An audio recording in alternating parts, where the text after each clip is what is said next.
norma que recientemente fue aprobada por ambas cámaras del Congreso y que, estrictamente hablando, de momento no está en vigencia ni tampoco fue promulgada por el Ejecutivo ni publicada en el Boletín Oficial. De todos modos, todo indica que va a ser o va a entrar en vigencia a la mayor brevedad. La necesidad de una reforma laboral viene siendo pregonada desde hace muchísimo tiempo. Las razones son más que obvias y evidentes. Sin entrar en demasiado detalle, se trata de una normativa que estaba desactualizada y cuya aplicación práctica en más de una oportunidad terminaba arrojando resultados disvaliosos. Existieron a lo largo del tiempo varios proyectos de reforma laboral. De hecho, muchos de estos proyectos incluyeron alguno de los aspectos que hoy forman parte de la reforma laboral. Este mismo gobierno incluso, al comienzo de su mandato, dictó el decreto 70/2023, que introdujo una modificación muy significativa en muchas cuestiones legales y que contenía un capítulo laboral bien significativo. Este capítulo laboral del decreto 70/23 fue dejado sin efecto por la Cámara Nacional de Apelaciones del Trabajo al comienzo del año 2024, ante una presentación que realizó la Confederación General del Trabajo con argumentos formales, por considerar que no existían razones, no existía la excepcionalidad que habilitara a prescindir del trámite legislativo. Con posterioridad, el 9 de julio de 2024 entró en vigencia la Ley de Bases. Esta Ley de Bases, que inicialmente, en sus proyectos iniciales, era más abarcativa, terminó reducida a unos pocos artículos, algunos no menos significativos, por ejemplo, con la derogación de las multas laborales, que estrictamente hablando son indemnizaciones agravadas ante casos de indebida registración, que terminaron generando incrementos considerables en los costos de las empresas. En lo que tiene que ver con esta reforma laboral, se trata de una norma de más de 200 artículos, 218 para ser más precisos, que contiene muchísimos temas. Desde ya me adelanto a decirle que por su extensión es imposible abordar todos los temas que trata, por lo cual nuestra intención en este encuentro es centrarnos en aquellas cuestiones que consideramos centrales, de manera que puedan hacerse una idea bastante concreta de cuáles son aquellos aspectos que podría considerarse su aplicación en sus respectivas organizaciones. Una primera aclaración inicial: la reforma laboral va a resultar de aplicación no solo a las relaciones laborales que se inicien en lo sucesivo, sino también a todas las relaciones actualmente vigentes o en curso de ejecución. Por ejemplo, si una empresa desvincula a un empleado ya en vigencia de la ley, el empleado no tendría argumentos para peticionar que, como comenzó a trabajar antes de la vigencia de la norma, se le aplique el régimen anterior. Resultaría de aplicación la forma de cálculo, por ejemplo, que prevé la norma. Esto debería implicar una reducción en los costos de las empresas. Como decimos, no va a ser posible tratar todos los temas por la amplitud de la reforma, pero obviamente nos ponemos a disposición para tratar algún tema que no hayamos podido abordar o para profundizar alguno que consideren relevante. Otra aclaración inicial: asumimos y entendemos que la reforma no va a estar exenta de contrapuntos y controversias y seguramente de planteos de inconstitucionalidad, con lo cual es altamente probable que nosotros, los abogados que nos dedicamos al derecho laboral, vamos a estar muy activos. Sin más, pasamos a analizar la reforma laboral propiamente dicha. Va a haber un chat donde ustedes van a poder hacer las preguntas o los comentarios que consideren, así que los vamos a tratar al finalizar nuestra presentación. Voy a comenzar dándole la palabra a Geraldine para que comience a analizar aspectos de la reforma propiamente dicha. Gracias, Enrique. Bueno, buenas tardes a todos. Coincido con vos, va a haber muchos contrapuntos. Y el espíritu de esta charla es un poco darles un pantallazo de todos los cambios, los principales cambios que se producen. Tengan en cuenta que son más de 200 artículos y que abarcan no solo la ley de contrato de trabajo, sino el plexo normativo entero del derecho laboral, o de una gran parte, así que bueno. hay muchos temas para conversar. El primero que quiero empezar, y es el primer artículo de justamente la ley, es el ámbito de aplicación, es decir, a qué relaciones se aplica la ley de contrato de trabajo. Se modifica el artículo 2 que determina las exclusiones y aquellas personas a las cuales no se les va a aplicar la ley de contrato de trabajo. Puntualmente se excluye el trabajo agrario, el personal embarcado, el personal doméstico, que tienen regímenes específicos, y también se busca excluir específicamente a aquellos individuos que prestan servicios bajo la modalidad de contrataciones de locaciones de servicio, de obra, o en general todas las contrataciones reguladas por el Código Civil y Comercial de la Nación. De alguna manera, lo que se busca justamente es reducir la conflictividad que se originaban en relación a estos individuos que, por ejemplo, estando contratados con una locación de servicios, pretendían después el encuadramiento dentro de la ley de contrato de trabajo. Y también se excluyen a los prestadores independientes de plataformas tecnológicas para los cuales se incluye dentro de la ley, en un título específico, un régimen puntual para ellos. ¿Qué es lo que nosotros vemos en esto? Vemos que si bien específicamente están excluidos, por ejemplo, las contrataciones regidas por el Código Civil y Comercial de la Nación, sigue vigente en la ley el artículo 14 y el artículo 21. El artículo 21 es aquel que define el contrato de trabajo, que sigue en su redacción histórica, que dice, en síntesis, que habrá contrato de trabajo cualquiera sea su forma o denominación, siempre que una persona preste servicios bajo relación de dependencia. Con lo cual, sigue estando esa definición amplia todavía vigente. Y el artículo 14 que determina la nulidad, diciendo que cuando se utilicen otras figuras contractuales para encubrir una relación de dependencia, será nula esa contratación y regirá la ley de contrato de trabajo. Por lo tanto, veremos si hay algún tipo de planteo, que seguramente los va a haber, y cómo los jueces en definitiva terminan resolviendo en miras a, por un lado, la exclusión expresa del artículo 2 y por otro lado, el juego de los artículos 14 y 21 de la ley. Después, muy importante lo que se reforma en cuanto a modalidades contractuales. Por ejemplo, en el periodo de prueba se resuelve que no hay más que pagar preaviso, no hay que darlo y en su defecto pagar el preaviso de 15 días. Con lo cual eso es un ahorro para las empresas. Recordemos que aparte con la ley base se había ampliado de 3 a 6 el periodo de preaviso. En cuanto al contrato a plazo fijo, se busca resolver otro foco de conflicto, que era qué pasaba en caso de ruptura anticipada, es decir, en forma previa al plazo originariamente establecido.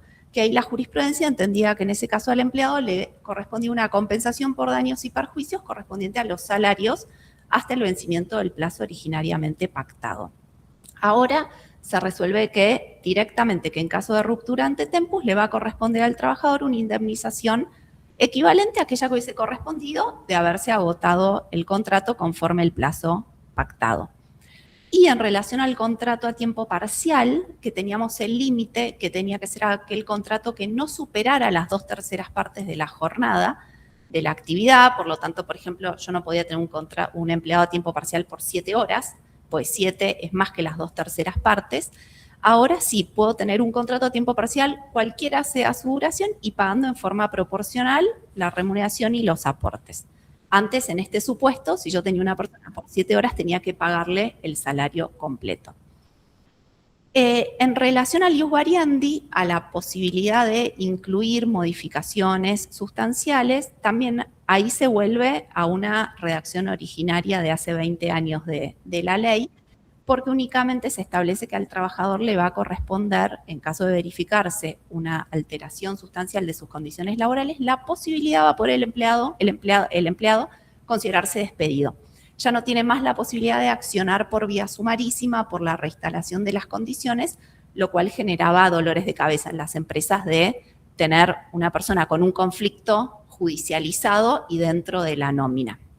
Con lo cual, el derecho del empleado sigue estando, porque puede considerarse despedido y reclamar, pero limitado a este único supuesto. Y por último, empecé contándoles el primer artículo, ahora uno de los últimos, hay derogaciones expresas de normas vinculadas a cuestiones laborales, específicamente la ley de teletrabajo, tan objetada y discutida, cuando se sancionó el Estatuto del Viajante de Comercio, el Estatuto del Periodista. Importante, y tomando lo que vos decías, Enrique, de la vigencia de la ley, se establece la vigencia a partir del 1 de enero del 2027, con lo cual va a haber que esperar a ver qué pasa durante este año y si no se incrementa la conflictividad en relación a estas personas cuyas normas se le van a derogar.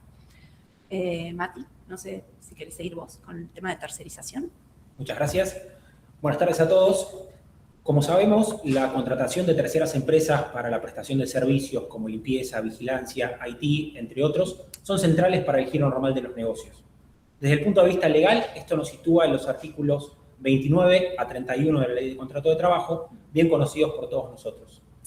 Me anticipo en señalar que el espíritu de la norma es otorgar mayor previsibilidad a estas contrataciones, delimitando con mayor claridad las fronteras de la responsabilidad solidaria.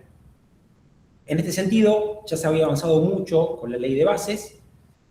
Recordemos que, previo a su dictado, existía una práctica extendida, conforme a la cual los empleados de terceras empresas invocaban ser empleados no de la entidad que tenía registrados como tales, sino de la empresa usuaria, es decir, de aquella que se beneficiaba de su prestación de tareas. Esto conllevaba, por ejemplo, a sentencias condenatorias que obligaban a la empresa usuaria a registrar un empleado que ya estaba registrado e integrar nuevamente aportes que ya habían sido integrados por el empleador.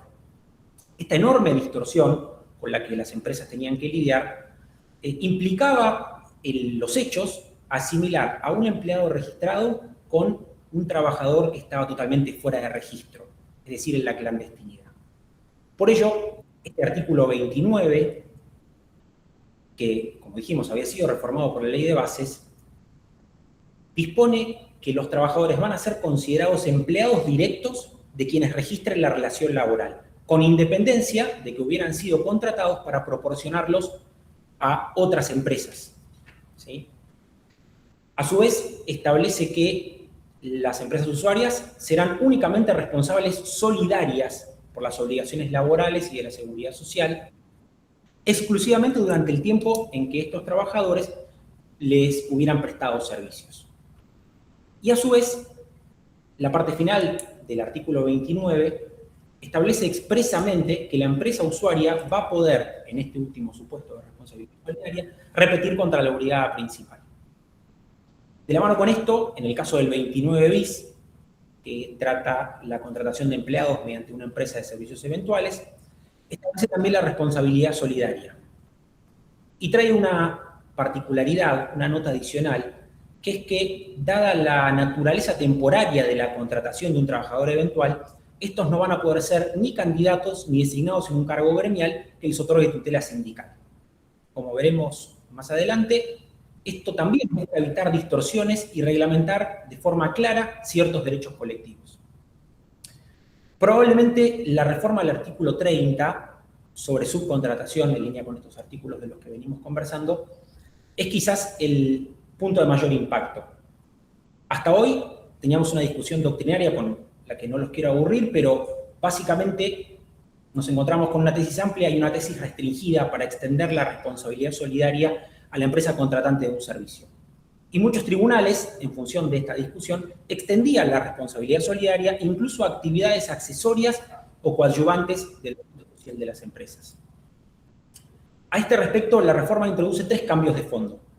Por un lado, busca delimitar la responsabilidad solidaria para únicamente aquellos casos de actividad normal y específica propia del establecimiento, excluyendo expresamente las actividades coadyuvantes o accesorias que mencionamos antes. Para poner un ejemplo claro, el empleado de limpieza que presta servicios para una empresa de tecnología, en virtud de lo que establece la reforma, hoy no podría considerar responsable solidaria a la empresa que se beneficia de su prestación de tareas y debería dirigir su eventual reclamo únicamente contra el empleador, es decir, la empresa que lo registró. Además, en segundo orden, se establece que aquellas empresas que cumplan con el control documental respecto del cumplimiento de las obligaciones laborales y de la seguridad social que prevé la norma, van a quedar eximidas de responsabilidad por las deudas del contratista. De este modo, el control deja de ser una mera figura decorativa, sin consecuencias prácticas, y pasa a convertirse en una defensa legal con efectos concretos. Por último, se aclara que la empresa contratante no será responsable de la eventual falsedad documental de la información que le proporciona el contratista, protegiendo así la buena fe en el cumplimiento de esta obligación de control. En síntesis, la reforma lo que busca es reducir la cantidad de juicios por solidaridad. Recordemos que a hoy nos encontramos con enormes carteras de juicios en las que las empresas están demandadas en su carácter de responsables solidarias, muchas veces por actividades accesorias que no están vinculadas a su actividad principal, y aun cuando las contratistas fueran empresas de reconocida trayectoria o perfectamente solventes. En lo que respecta al artículo 31, que refiere a grupos de empresas, la reforma restringe la extensión de la responsabilidad solidaria únicamente a los casos donde se demuestran maniobras fraudulentas. Se elimina así el concepto de conducción temeraria, anteriormente contenido en la norma, que por su ambigüedad técnica generaba interpretaciones diversas en la jurisprudencia. Para concluir y no aburrirlos demasiado con este punto, ya que tenemos muchos más por tratar, vale la pena decir que el nuevo texto normativo propone un esquema de mayor rigor técnico en la atribución de las responsabilidades. Para las empresas, esto implica que la gestión activa del control ambiental se vuelve una herramienta más eficaz para mitigar riesgos. Sin embargo, como sucede con toda reforma y como ya han anticipado mis distinguidos colegas, será clave observar cuál es la recepción de estos cambios en nuestros tribunales. Ahora, y luego este tema tan técnico, Julio, si te parece, deleitanos vos con temas mucho más divertidos y que también han traído debate en torno a esta reforma. Bueno, muchas gracias, Matías. A mí me toca abordar 3 temas que son los que han tenido más difusión, los que han sido más comentados en las redes sociales, que son el tema jornada, el tema vacaciones y el tema enfermedad inculpable. Si se aprueba esta ley, te vas a quedar sin vacaciones. Si se aprueba esta ley, vas a tener que tomar vacaciones cuando el patrón se le ocurre. Si se aprueba esta ley, te vas a quedar sin horas extras. Si te aprueba esta ley y te enfermas de cáncer, no vas a cobrar el sueldo. Bueno, vamos a aclarar un poquito estos temas porque se ha hablado en forma muy ligera sobre estos 3 aspectos que son muy importantes de la reforma. Primero, el tema de la jornada. El tema de la jornada es esencial porque es uno de los elementos fundamentales que ha dado lugar al nacimiento de nuestra disciplina. En 1919, la OIT, Organización Internacional del Trabajo, formuló una convención que lleva número 1, limitando la jornada de trabajo a 48 horas. Recordemos que todavía estábamos en la revolución industrial, en esas grandes empresas donde trabajaban menores, sin límite de horario, entonces era necesario poner un límite a la jornada de trabajo. Y la solución que encontró la OIT fue poner un doble límite, un límite semanal, que es de 48 horas, y un límite diario de 8 horas, en el artículo 2 de esta convención, pero rápidamente daba la posibilidad de establecer un sistema no uniforme, pero con la posibilidad de incrementar la cantidad de horas diarias solamente en 1 hora, traduciéndolo en buen romance. Si son 48 horas semanales, corresponde trabajar 6 días, 8 horas. Pero ¿qué pasa si yo quiero trabajar solamente de lunes a viernes? Bueno, entonces solo se puede trabajar 9 horas. Se trabajaba 45 horas semanales. Ahora, ¿qué pasaba en algunas actividades que no tenía sentido limitar a 8 o 9 horas? Claramente se vio que había situaciones en las que esto no servía, no le servía ni a los trabajadores, no le servía a la empresa. Por ejemplo, si tengo que ir a trabajar en medio del desierto en un pozo petrolero, donde es conflictivo, complicado llegar hasta el pozo. ¿Qué sentido tiene trabajar solo 8 horas y estar 16 horas haciendo nada en medio del desierto? Pensemos si trabajo en un barco en alta mar, ¿qué sentido tenía trabajar solo 8 horas diarias? Trabajar en una mina, donde haya que trasladarse a un lugar en medio de la montaña. Y entonces poco a poco se fueron admitiendo con límites muy estrictos una ampliación de la jornada hasta el límite de las 12 horas. Y esto existe y se ha implementado, solo que con la autorización de la autoridad de aplicación y por convenio colectivo. Pensemos en actividades, como decía, minera, navegación, incluso actividades productivas. Se pactaban jornadas de 12 horas y incorporaban un día más de franco los trabajadores. Ahora, esto que se podía hacer colectivamente, se encontraba el problema que no se podía aplicar a los trabajadores fuera de convenio. Bueno, lo que viene esta norma es ampliar la posibilidad de acordar, no puede ser una imposición del empleador, un régimen de trabajo que pueda establecer jornadas de hasta 12 horas. Y además, otra cosa que no es novedosa, que es la jornada promedio.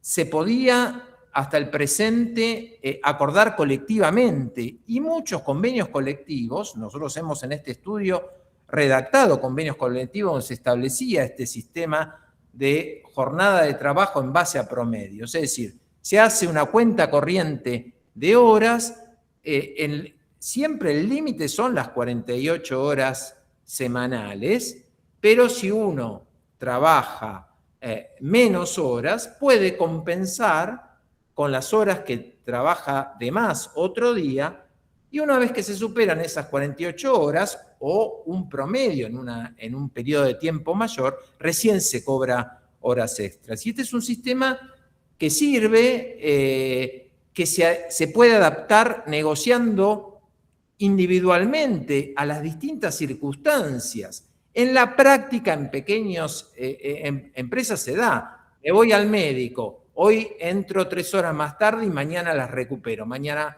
vengo 3 horas antes o me quedo 3 horas más. Bueno, es poner por escrito, darle entidad legal a esta modalidad que no es en absoluto novedosa. Por lo tanto, no es que desaparecen las horas extras, se permite una modalidad contractual que sirve a todos. En materia de vacaciones, ciertamente no cambia la cantidad de vacaciones que se asignan. Esto no ha sido modificado. Lo que pasa es que el sistema rígido de vacaciones que se debían tomar todas juntas es un sistema que obedecía a una realidad completamente distinta, a una realidad de hace 50 años atrás.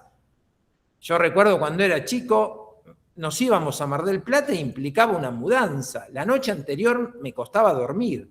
Hoy vamos y venimos un fin de semana a la costa, tomamos un avión y nadie en la práctica le sirve tomarse vacaciones tan extensas. Entonces, también se ha ido generalizando la práctica de fraccionar las vacaciones. Me tomo una semana en agosto, me tomo una semana en primavera, me tomo una semana en febrero. Esto no tenía un sustento legal, y ahora lo que viene a hacer esta ley es dar la posibilidad de salirse del corsé de tomarse vacaciones entre octubre y abril y tomarlas todas juntas, con la posibilidad de, por medio de acuerdos entre partes, tomarlas durante todo el año. Por otro lado, nos pasa, ¿no? Nos dicen, no, yo, me quiero ir de vacaciones en mayo porque el pasaje sale más barato. Es decir, la realidad ha cambiado totalmente de lo que sucedía hace 50 años. Da esta posibilidad que le sirve a todos, responde a las nuevas realidades de la tecnología, del modo de vivir moderno. Y el tercer punto es el de las enfermedades inculpables. Ciertamente acá hubo un artículo, el 44 de la ley, que fue introducido y luego lo rechazó la Cámara de Diputados, que reducía la cantidad de días y el importe que se debía pagar al empleado que no podía ir a prestar tareas porque estaba enfermo por una enfermedad que no tenía relación con el trabajo. Esto se sacó. Pero si uno va a ver la realidad, los casos de enfermedades inculpables que uno verifica en la práctica no son empleados que padecen de cáncer o que padecen de una patología grave, sino en la mayoría de los casos de enfermedades inculpables son ataques de pánico, depresión profunda, pérdida del deseo de vivir, que son absolutamente inverificables. Y entonces cuando se da en la práctica un abuso, que cuando un trabajador quiere tomarse unas vacaciones extras o tiene algún conflicto, automáticamente presentaba un certificado de un psicólogo que le daba 30 días de descanso activo, o sea, usted no está en condiciones de trabajar, pero está en condiciones de pasear, salir a caminar, tomar aire, y entonces era una situación que era para la empresa era imposible de controlar, imposible de sostener. Y en esta materia se ha regulado cómo tienen que ser los certificados que presenta el trabajador. Por empezar, tiene que ser un certificado médico, de un médico matriculado, ya no más el certificado de un psicólogo. Por otro lado, tiene que tener una firma y ser emitido por una plataforma habilitada legalmente, con lo cual otorga seriedad al certificado. Es decir, que un médico no haga un certificado de favor, sino que lo obliga a ser un poco más serio, obliga a dar el diagnóstico, dar el tratamiento y expresarse concretamente sobre la incapacidad de prestar las tareas concretas. Y además, habiendo una contradicción entre el certificado que presenta el trabajador y el certificado que presenta la empresa, se prevé la posibilidad de una tercera opinión en las jurisdicciones donde hay una junta médica, la junta médica, o si no, un dictamen de un organismo público o privado de conocida solvencia científica para brindar certeza a si realmente es la patología que alega parecer el trabajador incapacitante. Bueno, continuamos. Sí. Bueno, esperemos que con este cambio se pueda dar una solución a las empresas por el tema del ausentismo, ¿no? Que tanto preocupa y como vos decís, a veces hay ausencias que son injustificadas, otras veces más que justificadas y ameritan tener una licencia paga, ¿no? Bueno, yo voy a ir a un tema central también, no sé si se habló tanto, que es el tema de remuneración. ¿Qué es lo que se modifica en relación a remuneración? Lo que busca de alguna manera la ley es ayornarse a todas las cuestiones que se daban en la realidad. En primer lugar, por ejemplo, que se habilita el pago en moneda extranjera. Es una práctica que las empresas lo solían hacer, pero que tenían el inconveniente que la moneda extranjera, al no ser considerada moneda de curso legal, se entendía que era una cosa y como tal, por lo tanto, salario en especie y con el límite del 20%. Hoy por hoy se puede pagar el 100% del salario en moneda extranjera. En segundo lugar, y es parte también de esta actualización y ayornamiento que es más que bienvenido, se amplía el listado de beneficios sociales. Beneficios sociales son aquellos beneficios que son de naturaleza no remunerativa y por lo tanto exentos de aportes y contribuciones. Y lo que se hace es ampliar el listado, incluyendo, por ejemplo, cuando el empleador le da planes médicos o paga el diferencial en la cuota del plan médico, que esto se daba en la práctica, generaba muchísimos conflictos de que después los empleados reclamaban que en realidad era un pago salarial. La verdad es que diría que gran parte, la mayoría de la jurisprudencia, al menos en el ámbito de la Justicia Nacional del Trabajo, resolvía que era un beneficio por asociarlo a un gasto médico que ya estaba en la ley, pero bueno, ahora expresamente está incluido como un beneficio social y por lo tanto no remunerativo. También como parte de este ayornamiento, el 105 originario hablaba del otorgamiento de un servicio de comedor y hoy por hoy la verdad que el almuerzo o cualquier tipo de refrigerio dentro de la planta no necesariamente tiene que ser a través de un comedor, puede ser, por ejemplo, a través de locales gastronómicos en lugares circundantes a la oficina, puede ser otorgado a través de otro modo que no sea necesario un servicio de comedor en planta y esté incluido específicamente también como beneficio salarial. Y también los reintegros de guardería y salas maternales hasta los 6 años de edad de los hijos. También se incluye un nuevo artículo muy interesante, que es el nuevo 104 bis, que define un nuevo concepto que es de componentes retributivos dinámicos.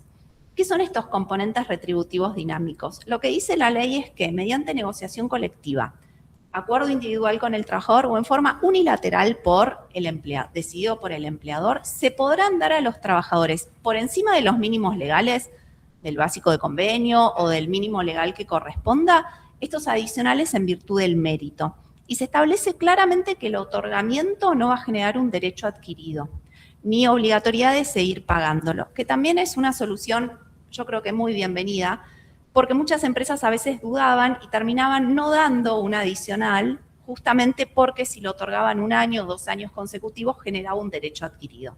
Entonces, otorgar flexibilidad en este punto creo que también beneficia a los empleados de poder recibir adicionales y obviamente la libertad de la empresa de poder quitarlos, obviamente sujeto, como decíamos antes, al mérito de la persona.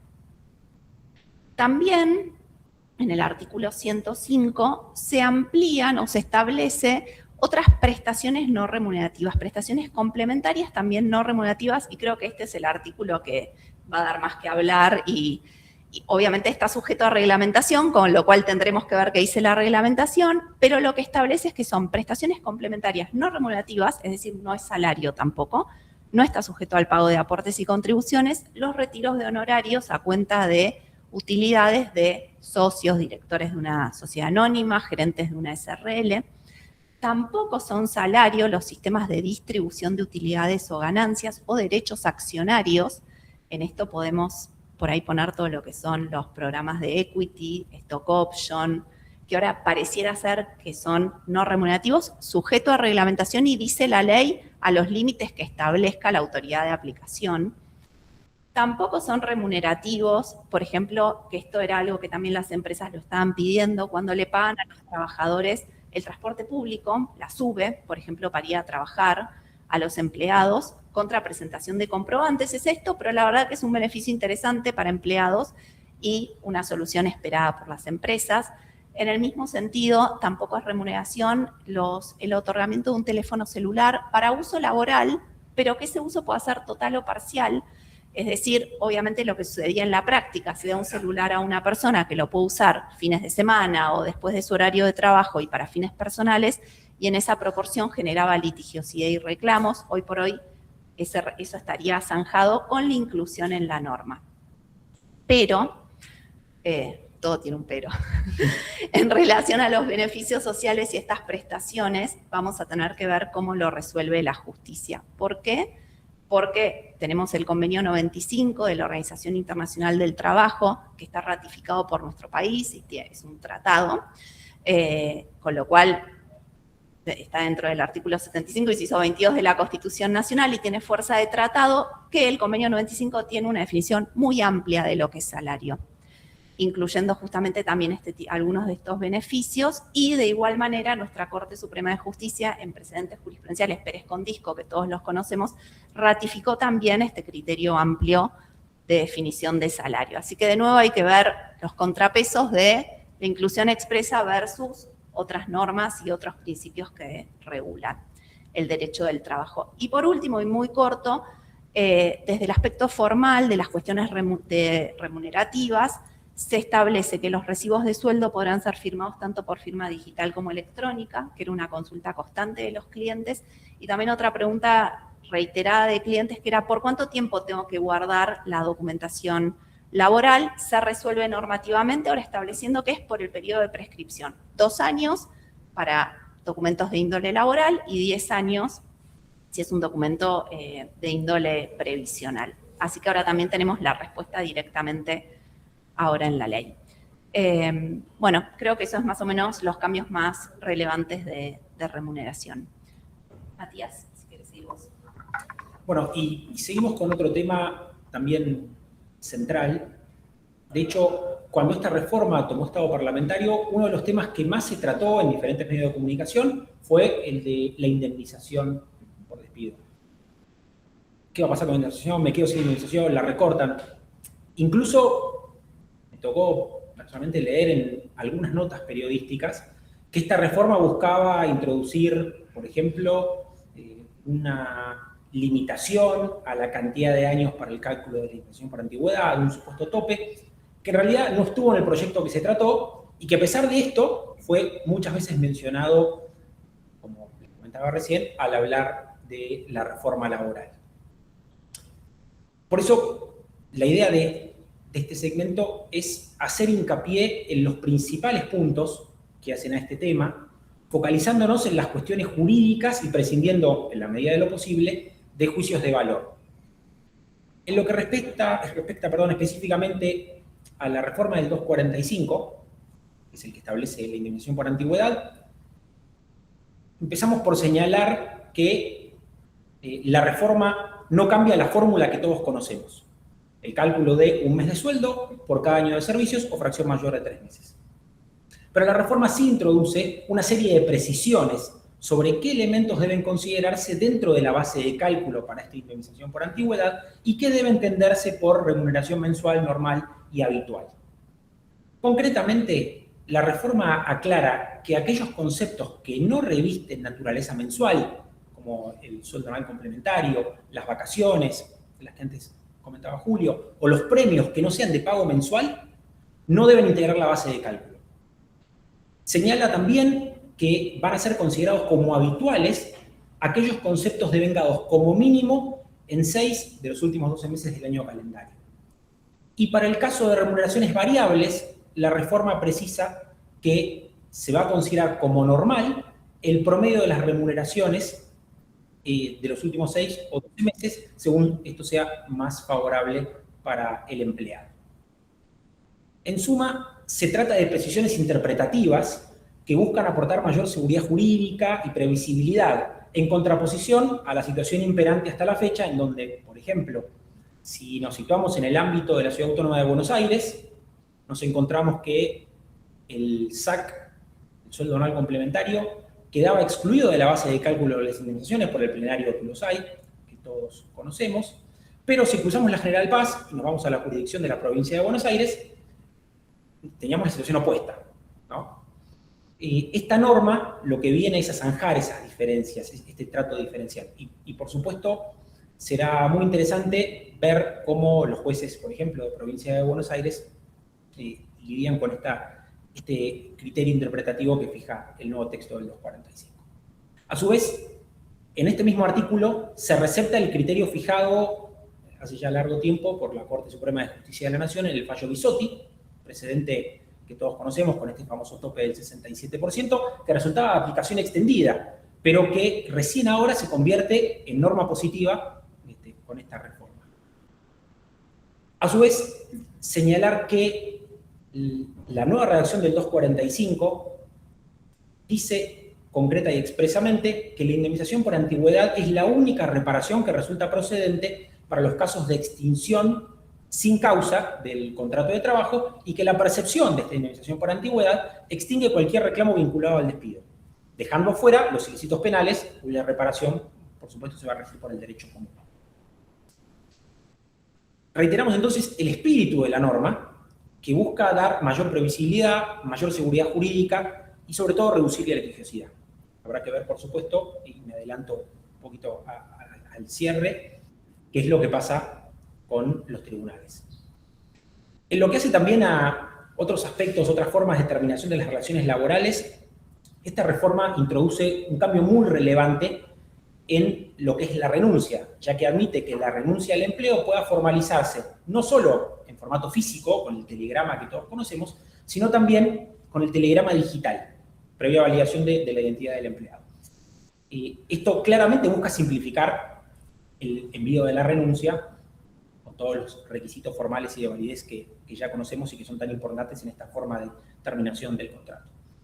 Y en lo que tiene que ver con la extinción por mutuo acuerdo, específicamente el artículo 241 de la ley, y puntualmente refiriéndome al tercer párrafo, y perdón que sea tan específico con la alusión normativa, pero en relación a este tercer párrafo, veníamos de experimentar frondosas discusiones doctrinales y jurisprudenciales, específicamente porque, como ustedes saben, según este tercer párrafo del 241, se iba a considerar extinguida la relación por voluntad concurrente de las partes cuando se verificara un comportamiento concluyente y recíproco de ambas partes que pudiera traducirse inequívocamente en el abandono de la relación. La verdad que ya de solo decirlo, seguramente ustedes se marearon al escucharme, eso no cambia cuando lo lean o cuando lo encuentran en un reclamo. Entonces, lo que buscó esta norma es poner fin a un cuestionamiento que tenía que ver principalmente con el tiempo que debía verificarse para que estos comportamientos concluyentes tuvieran lugar y que generaba gran incertidumbre para las empresas, ya que no había una definición legal clara. La norma, la reforma, recoge este guante y lo que aclara es que para el caso de contratos de trabajo de prestaciones permanentes y continuas, el contrato más extendido con el que comúnmente lidiamos, se va a configurar este supuesto del 241, tercer párrafo, luego de transcurridos 2 meses calendarios sin que alguna de las partes manifestara su voluntad de continuar con el vínculo.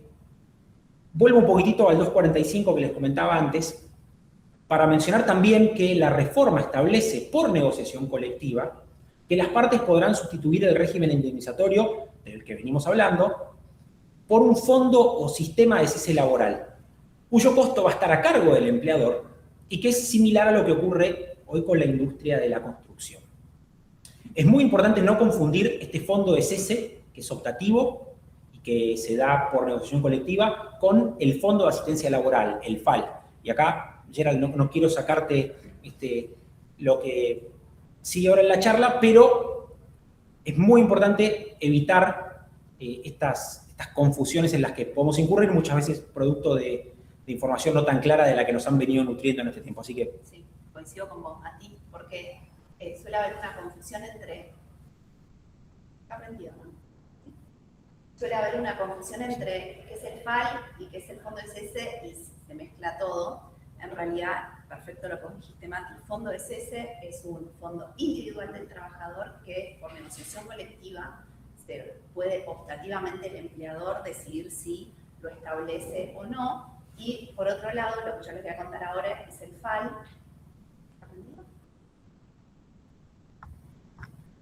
Ahora sí. Ay, perdón. Vamos a ir de nuevo entonces, cortito. Coincido con vos, Mati, con la diferencia de diferenciar claramente lo que es el fondo de cese de lo que es el FAL. El fondo de cese es un fondo optativo que puede negociar colectivamente el empleador en relación a sus empleados y que va a determinar que cada empleado va a tener un fondo que es individual y que le pertenece al empleado. Y por otro lado el FAL, de lo cual yo les voy a contar ahora, que es un fondo obligatorio y que es colectivo, pertenece a la empresa, al empleador, no al empleado individualmente. Justamente lo que se establece a través de la ley es la creación del FAL, con vigencia en principio a partir de la mitad de este año. El FAL es un fondo que lo que busca es coadyuvar o acompañar a los empleadores al pago de las indemnizaciones producidas por terminaciones. No hay que usarlo únicamente para un despido sin causa y por lo tanto para pagar indemnización por antigüedad, preaviso o integración del mes, sino también se puede utilizar para otro tipo de causales, por ejemplo, una extinción por mutuo acuerdo, por fallecimiento del empleado, por la finalización de un contrato a plazo fijo o por una terminación por razones económicas. O sea, hay variadas causales que habilitan la utilización del FAL. ¿Cómo se compone ese FAL? Se compone se financia de un aporte obligatorio que tienen que realizar las empresas, o sea, es una contribución de la empresa, no del empleado, y que es del 1% para grandes empresas y el 2.5% para pymes. A su vez, se establece que esta contribución se va a poder incrementar en un 0,5%, resultando, por lo tanto, en 1.5 o 3, según si es grande empresa o pyme, por decisión del Poder Ejecutivo, en la medida en que entienda que es necesario todavía financiar más al FAL. En términos prácticos, igual no es un costo para las empresas porque hay un artículo específico dentro de la ley que establece que se van a reducir las contribuciones en forma proporcional a lo que se deba pagar de FAL. Así que el costo es 0 para las empresas, no hay un costo adicional y a su vez un beneficio de poder contar con un fondo de dinero para pagar indemnizaciones o pagos vinculados a las terminaciones de las relaciones laborales. Sucintamente, y bueno, parece que no nos queda mucho tiempo, pero ¿cómo se usa el FAL? En primer lugar, hay que tener en cuenta como lineamientos puntuales. Es un fondo que es un patrimonio diferente del empleador, es inajenable, es inembargable y se va a constituir en una de las entidades que la CNB autorice a tal fin para poder justamente invertir y generar rendimientos. ¿Cómo se compone ese FAL? Del aporte que les contaba, de los rendimientos que se generen, de donaciones o delegados que quieran hacer personas a este FAL o de aportes voluntarios de los empleadores. Y ante una terminación, el empleador puede decidir si quiere usar el FAL en todo, en parte, o decide no usarlo, o decide usarlo para un empleado sí o para otro empleado no. En caso en que lo quiera utilizar, total o parcialmente, va a tener que presentar una declaración jurada donde va a tener que presentar la liquidación final para que justamente haya un análisis de la razonabilidad de lo que se está pagando y se va a pagar directamente al empleado dentro de los 5 días hábiles de presentar esa declaración jurada. Me parece que más o menos el FAL son esas las consideraciones. Obviamente, de alguna manera no podemos dejar de decir que tuvo bastante debate el tema del FAL, porque de alguna manera se está reduciendo una contribución con destino a la seguridad social con la finalidad de alocarlo a otro pago de otra naturaleza y otro concepto. Julio, no sé, me parece que con esto, perdón, que interrumpa, las cuestiones de derecho individual tratamos de cubrirlas lo más amplio posible. No sé si querés seguir con temas de derecho colectivo. Bueno, gracias, Geraldine. Vamos a ver algunos títulos, algunos lineamientos en materia de derecho colectivo. Cuando hablamos de derecho colectivo, uno de los temas que surge naturalmente es el tema de la huelga, del derecho de huelga. Un derecho que nació antes de Cristo y que se ha ido muy consolidado, el derecho de huelga. Este derecho incluso se ha expedido en forma reiterada y contundente la doctrina social de la Iglesia y ha hablado de la legitimidad del derecho de huelga. Ahora, otro de los principios en materia de huelga, del reconocimiento de este derecho, es que el derecho de huelga es el último recurso. Es un caso extremo.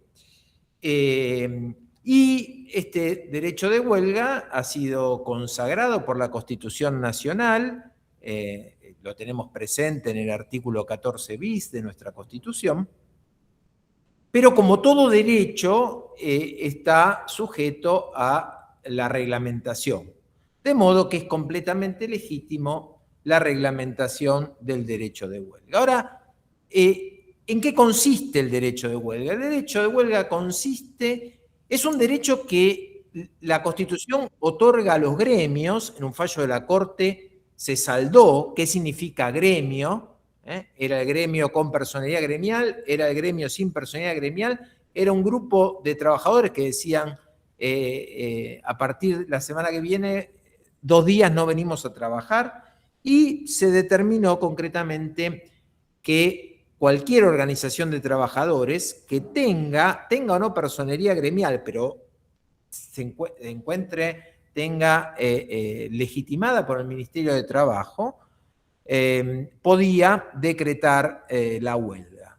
Esto hasta acá no cambia. Ahora, lo que pasaba era que lejos de ser un último recurso, era instrumentada de un modo que podríamos decir una especie de extorsión. Sucedía que cuando venía un fin de semana largo, hacían una huelga todos los gremios vinculados al transporte, a la actividad aérea. Cuando tenían que empezar las clases, los gremios docentes era su momento de hacer huelga.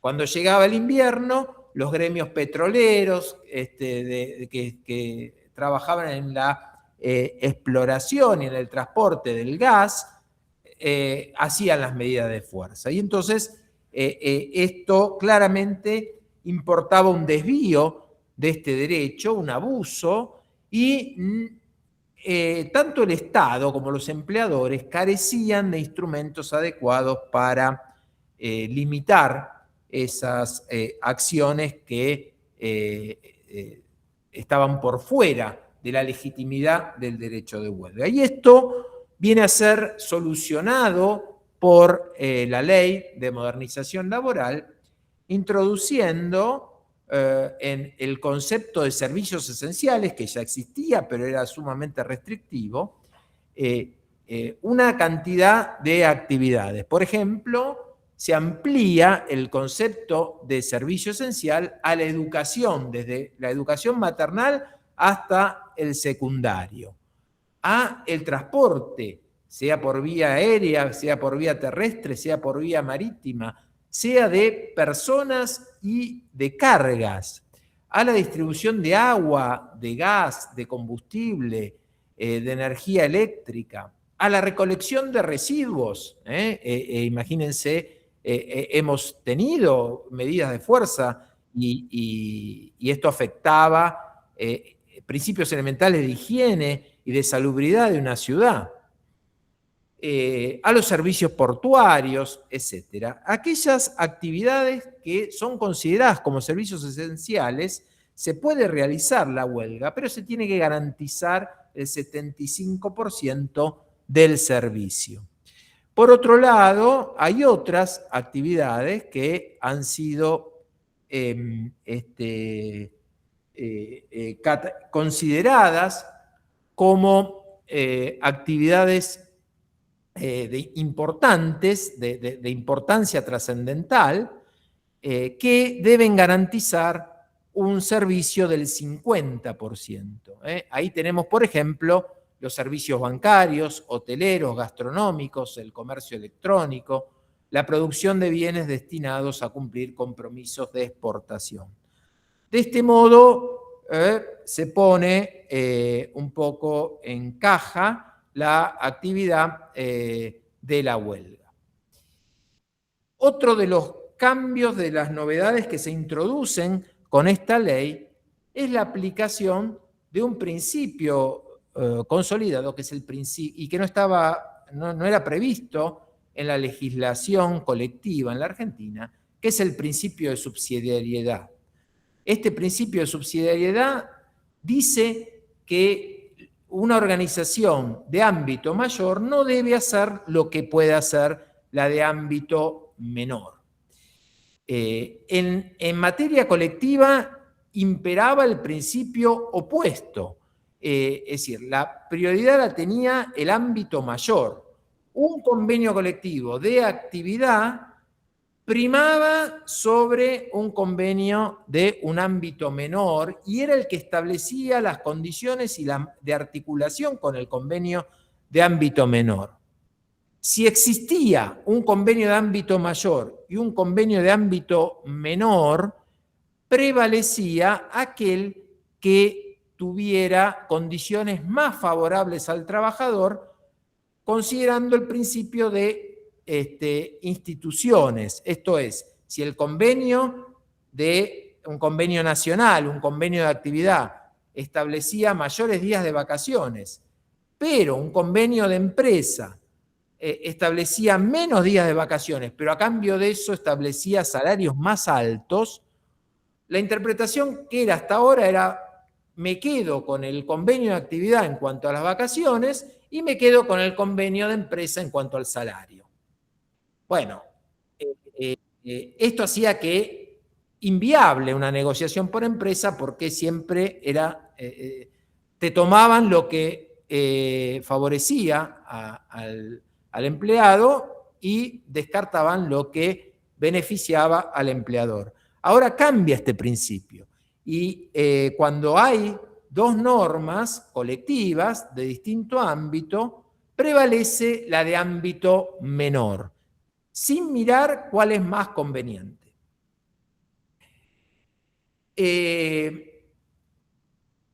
Había vinculado al tema de la huelga, porque un principio que muchas veces hay confusión con esto: el día de huelga no se paga. En el imaginario colectivo se cree que porque la huelga es legal, el día de huelga se paga. Y no se paga precisamente porque es legal. Si la huelga es ilegal, además de no pagar el día, se pueden aplicar sanciones al trabajador que ilegalmente incurre a la huelga, es decir, no va a trabajar como una protesta. Entonces, los gremios utilizaban una vía indirecta de presión, que era no la huelga. Los trabajadores iban a su lugar de trabajo, pero hacían una asamblea. Y entonces estaban en el lugar de trabajo, fichaban el ingreso, fichaban la salida, pero en lugar de trabajar estaban reunidos hablando de las circunstancias de la empresa, de los compañeros, etc. Y no había una herramienta, no había ninguna norma que regulara esto. Bueno, ahora esta ley viene a regular, dice que el tiempo en que un trabajador está en una asamblea no se considera tiempo de trabajo, y que además, para poder celebrarse una asamblea, el gremio tiene que pedir autorización a la empresa y con anticipación. Y finalmente, una consideración más, que es en materia de práctica desleal. En materia de práctica desleal estaban tipificadas una serie de conductas, por ejemplo, no asistir a una negociación colectiva, intervenir en presionar, una empresa que presionaba a un trabajador para que se afilie a un determinado sindicato, o interferir en la vida interna del sindicato. Había una serie de conductas entonces que tipificaban prácticas desleales, pero eran todas tipos que podía cometer el empleador. La doctrina era conteste en que la práctica desleal podía ser cometida tanto por la empresa como por el gremio. Sin embargo, la norma establecía causales exclusivamente que podía cometer el empleador. De modo que nunca una empresa podía accionar, denunciar por práctica desleal a un gremio. Bueno, ahora como cláusula espejo se tipifican una serie de conductas, por ejemplo, tomar represalias contra trabajadores que no adhirieron a una huelga, presionar, extorsionar a trabajadores para que se afilien al sindicato, no acatar la conciliación obligatoria, y se produce un equilibrio entre las obligaciones de la organización gremial con las empresas. Pasamos entonces a los ámbitos procesales. Enrique, te pedimos cómo queda el tema de la justicia, que es en definitiva la que va a decir qué de esto se aplica y qué no. Gracias, Julio. Voy a tratar de ser lo más sintético posible porque la verdad que la reforma es tan amplia y abarca tantos temas que se nos ha ido pasando el tiempo. Tratando de hacer el salpicado lo más sintéticamente posible, un tema clave es el tema de los intereses, de los créditos laborales. Hasta ahora, cada juez decidía los intereses que mejor considerase. Esto motivaba que en diferentes jurisdicciones se aplicaran diferentes tasas de intereses y que inclusive dentro de una misma jurisdicción se aplicaran diferentes tasas. Esto importaba a los fines prácticos falta de previsibilidad en la empresa y cierta inseguridad jurídica, por no decir mucha inseguridad jurídica. Esto siempre se presentó, pero recrudeció el problema en los últimos años ante algún acta de la Cámara Nacional de Apelaciones del Trabajo estableciendo una actualización sujeta a capitalización, inicialmente anual, después que motivó a su vez que la Corte Suprema interviniera y estableciera límites a la actualización. En este caso, la ley lo que hace es tomar cartas en el asunto y establecer una tasa de interés, que va a ser para los créditos laborales del IPC más 3% anual. Y establece puntualmente que respecto de los juicios laborales en trámites, hace una diferencia entre los créditos laborales en general y el que resulta de aplicación a los juicios laborales en trámites, se iba a establecer un interés moratorio ajustado a la tasa pasiva que determinará el Banco Central, estableciendo asimismo que su aplicación en ningún caso podrá ser ni superior a IPC más 3, ni inferior al 67% de IPC más 3. Esto seguramente va a importar una reducción de costos en las empresas. También directamente relacionado con el cumplimiento de las sentencias, autoriza al pago de las sentencias en cuotas de 6 cuotas mensuales en el caso de grandes empresas y de 12 cuotas en el caso de pymes y personas físicas. Se establecen también modificaciones en las normas procesales, dejando sin efecto deja de ser de oficio el procedimiento para ser instancia de parte, lo que habilita a solicitar, en caso de que el expediente no sea movido por la parte reclamante, la caducidad de la instancia. Establece también otro tema que generaba no menos cantidad de distorsiones, que es el tema de los honorarios de los peritos. Actualmente el honorario del perito estaba regulado en función de la actividad desarrollada por el perito, pero también por el importe del juicio, generando en más de una vez un resultado disvalioso. En este caso lo que establece que debe prescindirse del importe del juicio y prestarse atención puntualmente a la actividad profesional a desarrollar por el perito. Otro tema que también aprueba la reforma es aprobar, valga la redundancia, el convenio de transferencia de lo que hoy es la Justicia Nacional del Trabajo al ámbito de CABA. Otro tema que vamos a pasar un poco rápidamente por falta de tiempo, pero que con gusto obviamente nos ponemos a disposición, es el del RIFL, que es Régimen de Incentivo a la Formalización Laboral, que es un régimen establecido por el término de un año de aplicación a empresas que contraten empleados desempleados por más de 6 meses, monotributistas o ex empleados públicos, por los cuales se establece una reducción de las contribuciones patronales por 2 años, que quedan limitadas al 2% respecto del SIPA y al 3% con destino al PAMI, versus el 20,4% y 18%. Incluye también lo que se denomina el PER, que es un plan de regularización del empleo no registrado, similar al que contemplaba la ley Bases, que aquellas empresas que se acojan van a estar, se va a extinguir la acción penal y se van a condonar las sanciones y se va a hacer un reconocimiento previsional respecto del empleado de hasta 60 meses. Por último, se establece lo que se denomina el RIMI, que estrictamente hablando es un beneficio impositivo a favor de las pequeñas empresas para incentivarlas a que realicen inversiones. Hasta aquí el análisis de toda la normativa y le voy a ceder la palabra a Julio para que haga el cierre de nuestra presentación. Muchas gracias, Enrique. Una reflexión final antes de pasar a las preguntas. El derecho ha sido definido como el arte de lo bueno y lo equitativo. ¿Por qué es un arte? Porque es algo artificial, algo que hace el hombre. El derecho no crece de los árboles, no es un fruto. Pero no es cualquier arte, no es lo mismo el arte de quien construye una mesa, que puede darle cualquier forma, sino que ese arte está limitado por la moral, por eso es el arte de lo bueno y lo equitativo. El derecho en la materia laboral, derecho que no es solo la norma, sino que es la norma, la interpretación, la doctrina, los fundamentos que le van encontrando en la aplicación de esa norma a los operadores jurídicos, había quizá en nuestra materia del derecho del trabajo abandonado o olvidado o dejado en segundo plano lo equitativo. Y se había convertido en un mecanismo de redistribución del ingreso. Esta norma viene en alguna medida a poner remedio a ese olvido.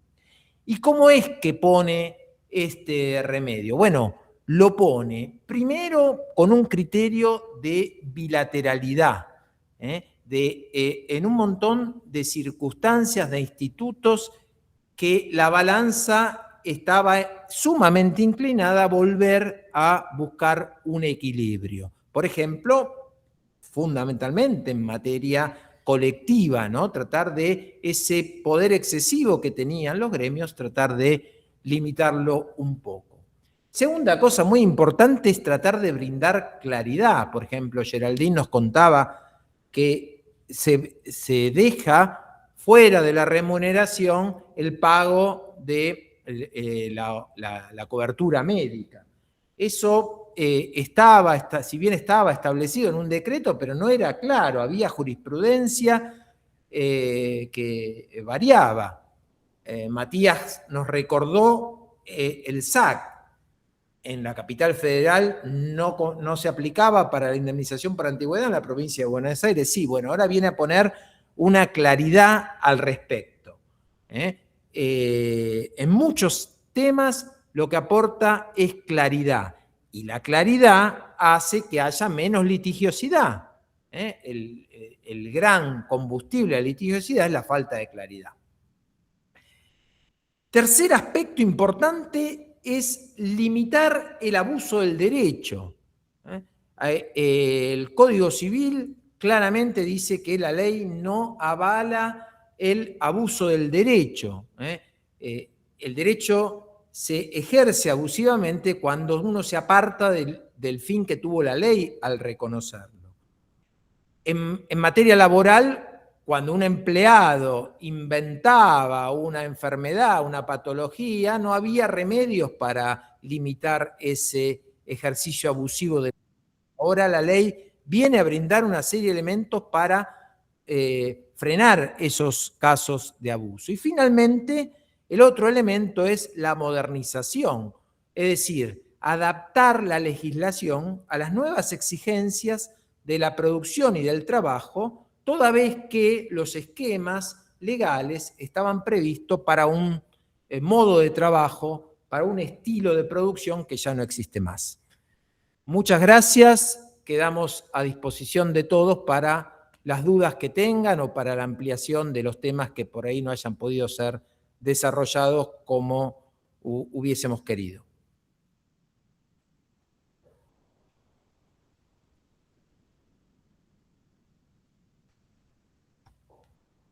Bueno, nos llegaron algunas preguntas. La primera, si sale una sentencia ahora, ¿puedo requerir el pago en cuotas de la ley y con los intereses que dice la ley? Lo menos que haría es pedirlo, pero sí, digamos que cuando entre en vigencia la ley va a ser derecho vigente, que no deja ninguna duda en cuanto que correspondería a su aplicación, con lo cual yo entiendo que de existir, y respondo afirmativamente a la pregunta, de existir una decisión judicial, deberían aplicarse los intereses que resultan de la normativa que ahora se estará publicando en el boletín oficial, y debería la empresa a reclamar el pago en cuotas. ¿Creen que el tema de que no haya un sindicato con personería única genera mayor conflictividad? Bueno, la Argentina, por una tradición que viene de cómo surgió el poder de Perón, creó el instrumento de la personería gremial, una bendición que se otorgaba a determinados gremios más representativos y que tenían todas las atribuciones de negociar colectivamente, de representar colectivamente a los trabajadores. Solo los dirigentes y delegados que pertenecían al sindicato con personería tenían la garantía de protección contra cambio de condiciones de trabajo, contra el despido. Estas prerrogativas del sindicato con personería gremial han ido siendo limadas por normas interpretativas que fue dando el Comité de Libertad Sindical de la OIT y que tuvieron recepción por sendos fallos de la Corte Suprema, y ha ido poco a poco equiparando las atribuciones que tenía el sindicato simplemente inscripto con el sindicato con personería gremial. En esta materia, esta ley lo que introduce y que miramos con preocupación es la atribución del sindicato simplemente inscripto de representar colectivamente a los trabajadores. Lo que la ley de asociaciones sindicales hasta el momento preveía era que podía representar en la medida que no hubiera en ese ámbito un sindicato con personería o que trabajadores le dieran un mandato. Acá puede darse el caso que un sindicato simplemente inscripto pretenda, se atribuya, porque se lo dice la ley, la representación colectiva del grupo de trabajadores y al mismo tiempo otro sindicato con personería atribuya lo mismo. Con lo cual, para un empleador es el peor de los escenarios, porque uno no sabe bien con quién negociar, empiezan a competir quién consigue más cosas, quién hace medidas de acción directa más contundentes y es un tema preocupante. Se plantea que esto quizá vaya a ser reglamentado, así que esperamos que la reglamentación de alguna manera venga a aclarar estos casos. Además, uno advierte dentro del mundo sindical cada vez más visos de fractura y esto puede aumentar una conflictividad también del lado gremial y esto desde el lado de quienes hacemos derecho colectivo lo miramos con preocupación. ¿En qué quedó el tope de 10 años de la indemnización? Bueno, si les parece, voy con esta. Y como comentábamos hace un rato, en lo que fue el texto finalmente sancionado por el Congreso, no existe ninguna mención, ninguna referencia a este tope. Lo cierto es que en algunos de los anteproyectos que circularon en la previa y que muchos de nosotros hemos analizado por demás, sí figuraban algunas iniciativas en ese sentido, pero concretamente, y respondiendo a la pregunta, hoy en el texto reformado del 245 no existe ningún tipo de tope, ninguna previsión al respecto.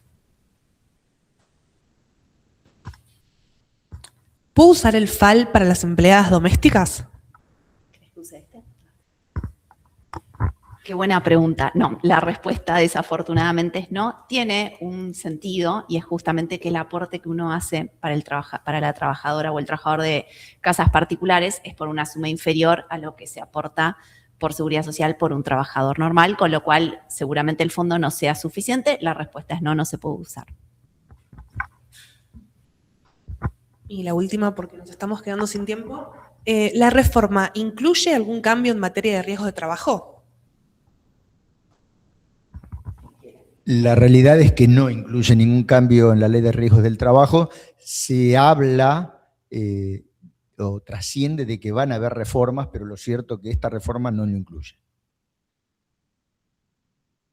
Aprovecho la oportunidad para, en mi nombre y en el de Geraldine, Julio y Matías, despedirlos a todos y agradecerles su participación y obviamente nos ponemos a disposición para cualquier consulta o profundización. Hasta luego. Muchas gracias, buenas tardes.